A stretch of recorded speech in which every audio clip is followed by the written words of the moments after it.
Many leaders tell me they are constantly fighting fires on the back foot in reactive mode, and that's happening throughout their organisation or business.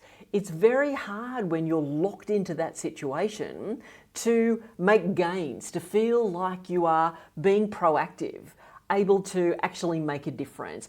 And it can have a devastating effect on your bottom line, on the impact your organisation is having. And it's because you're not recognising issues before they escalate into much bigger problems.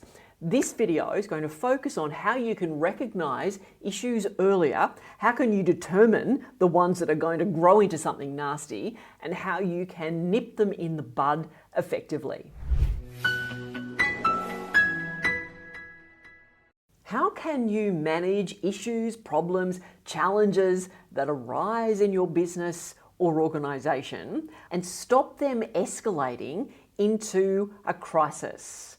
A crisis that either cripples your operations or impacts your reputation. I want to start with the big picture, because if you're feeling like you are overwhelmed with the number of issues and challenges right now, you're not alone.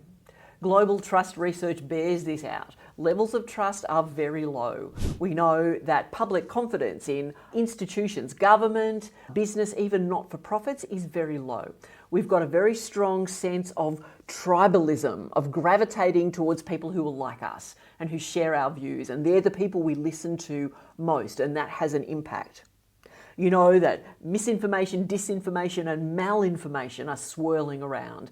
People's fear of AI and interesting use of AI certainly contributing to the problem.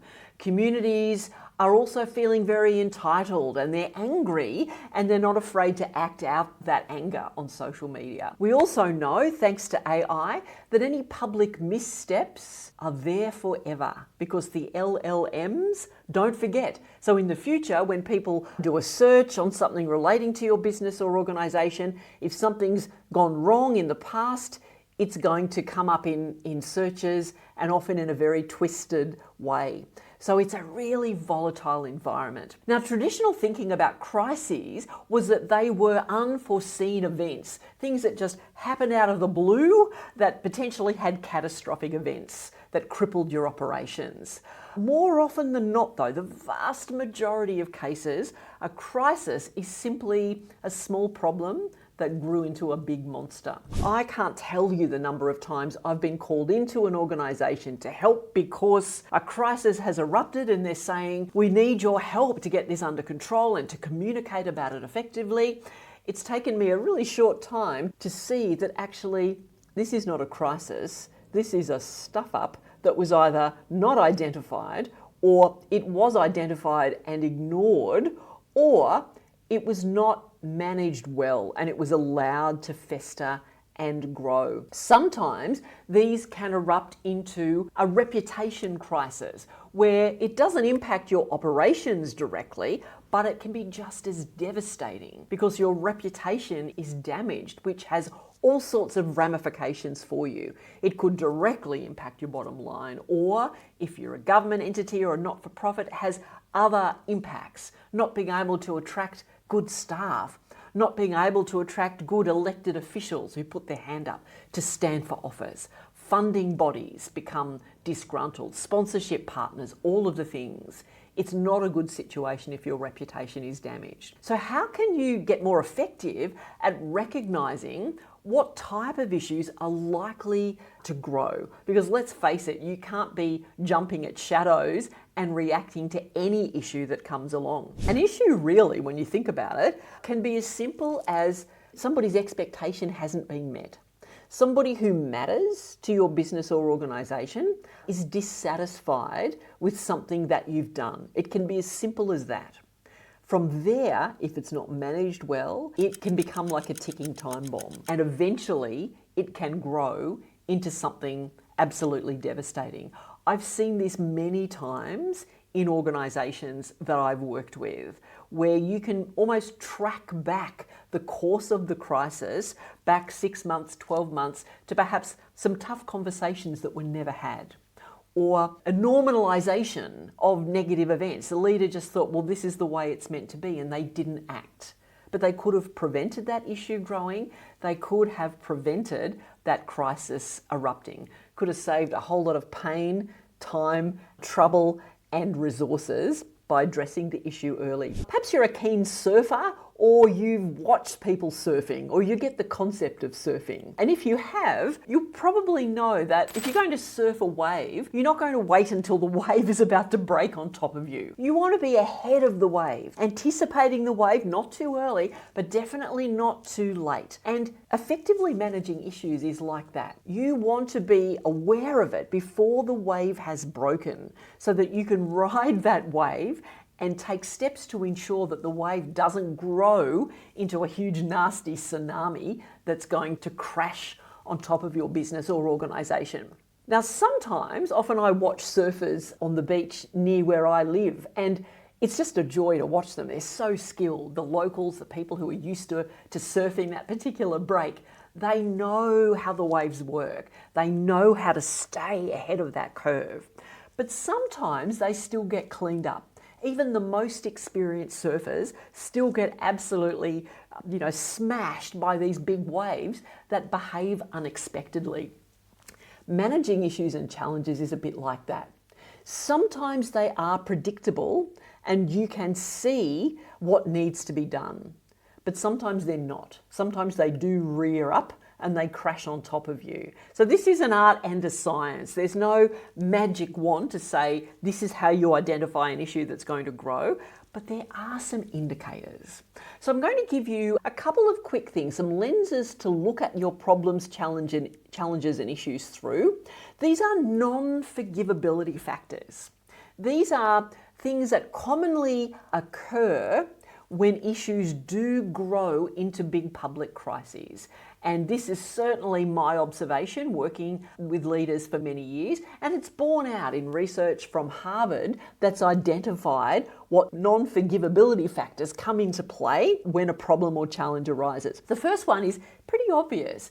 Does the issue relate or have an impact on lives, property, or livelihood? If it ticks any of those boxes, that's a pretty clear signal to you straight away that this is a significant issue. This is something you can't ignore. It's something that you can't normalize. You're actually going to have to do something about it, or it's going to grow into something more negative. Another non-forgivability factor is, does this issue or challenge intersect with the essence of your brand? What I mean by that is, think about what your brand really stands for. For example, if you think of Qantas, traditionally over decades, what does Qantas stand for? What is it known for? It's safety, right? So if a problem arises for Qantas, like a baggage handler's dispute or planes running late, that's not good. People are not going to be happy. There's going to be negative social media and media about that, but it's not a crisis. The challenge will pass. Hopefully it will be managed well and things will get back to normal. But if, heaven forbid, and knocking on wood and everything, there was a significant safety issue, a safety event affecting Qantas, that would be judged very seriously because the essence of Qantas's brand is safety. So the issue really strikes at the essence of the brand. So what's the essence of your brand? Could be a personal brand, could be your business or organisational brand. What are you known for? What do you stand for? What do you publicly say you stand for? Because if the problem relates to that and in any way indicates that actually you're not doing what you say you're doing, you're not behaving in a way that's aligned with what you say you stand for, then people's non-forgivability radar is going to be up and that issue is going to grow more quickly. So think of the challenge in that light. Another important non-forgivability factor is, did you cause the problem? Is it something that your organisation caused through its own mismanagement or making a poor decision or just making a mistake or something going wrong? A change happening, causing a lot of disruption. If you've caused it, people are not going to be quite so quick to forgive you, compared with something that happens from outside that's completely out of your control. Yeah, we still like to play the blame game, but they're much more likely to be open to your messages if you haven't caused it. Something else that comes into play is your current reputation. If you've already got a poor reputation and something else goes wrong, that's when we really start to see the pile-on. And haven't we seen that with some big brands over the last few years, thinking Optus, for example, where a series of public crises have happened and now people's backs are really up. Now, if you've got a great reputation, that's not necessarily going to save you if an issue escalates into a crisis, but it certainly is going to help. So you need to pay attention all the time to your reputation, which is everybody else's collective perception about your brand. The final thing is your response to the issue. People will judge you on how you respond. And don't we see that organizations mismanage a problem and now it flares up into a crisis? Now the wave rears up and smashes the business. Whereas if the response had been better, quicker, clearer, more connected, more effective, with a clear call to action, the issue may well have been addressed and the wave would simply pass over. Perhaps something happened and people still may not like the outcome, but it doesn't blow up into huge community outrage or widespread negative comment or publicity. So think about the issues and challenges swirling around your business and organisation and look at them through those non-forgivability lenses. If the issue ticks one or more of those boxes, then you've potentially got a bigger problem on your hands and you need to take action. Now, that action doesn't necessarily have to involve public communication. What we're talking about here is staying at the front of the wave so that you address the issue as much as possible behind the scenes. The best issues management we never hear about because the issue never actually becomes public. A key to that is being really aware of who is most impacted by that issue, who is likely to be most interested in what's going on with the issue, and who can have the most impact on what happens next. For example, with Optus and the terrible incident with the outage with the 000 calls, an example of a terrible incident that turned into a crisis. Who was most affected or most interested? The people who were trying to call 000 during an emergency. Who could have the most impact? Regulators and the various bodies that Optus reports to. But by all accounts, it failed to communicate with those parties. If it had communicated more effectively with the people directly affected, the blowback would have been less severe in my view. But because they didn't communicate with those really crucial stakeholders, they got themselves in a whole world of trouble. So think about the issue, think about how it rates on that non-forgivability scale, and think about the key stakeholders. Who's most affected? Who is most interested? And who can most impact what happens next? Communicate directly with those people. That takes courage. Communicating directly, but don't ignore them. You don't want those people finding out on Facebook that something's happened that directly impacts them. Reach out to them. If they hear from you first, the outcome will be a whole lot more positive. Finally, what's your role in this?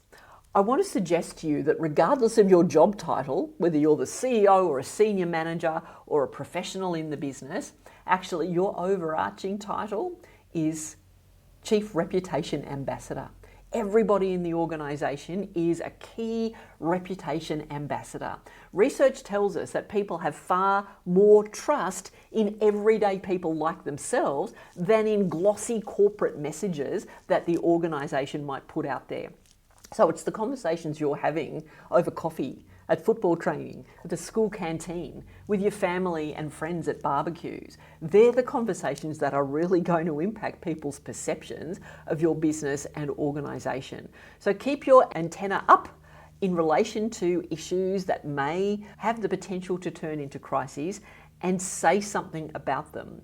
Within your organisation, have mechanisms in place to talk about the ticking time bombs. What are the issues that are likely to escalate if we don't do something about them?